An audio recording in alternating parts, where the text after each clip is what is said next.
Africa, divided by language, culture, and conflict, but united in demography. The continent is young. Populations are swelling in its megacities. Its workforce could reach 1.6 billion by 2060, almost triple what it is today.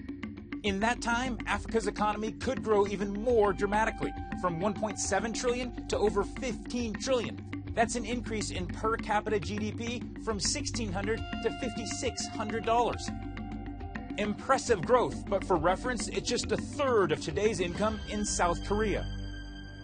And those atomic trend lines assume continued foreign direct investment. And for that, African leaders will have to guarantee stability. The numbers and the odds are daunting. Most of the world's fragile states are in Africa, among them Egypt and Libya. For an idea of how quickly investment can dry up in sub-Saharan Africa, consider the economic impact of the Arab Spring up north. North Africa saw a nearly 30% decline in projects funded by FDI last year. At the same time, sub-Saharan Africa still saw an almost 5% increase.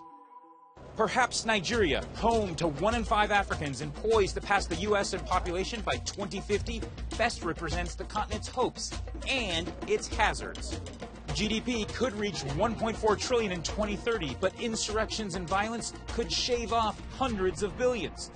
Growth has exceeded 4% annually for the past decade, but its economy relies on oil and gas, which have fed insurrections where they're extracted.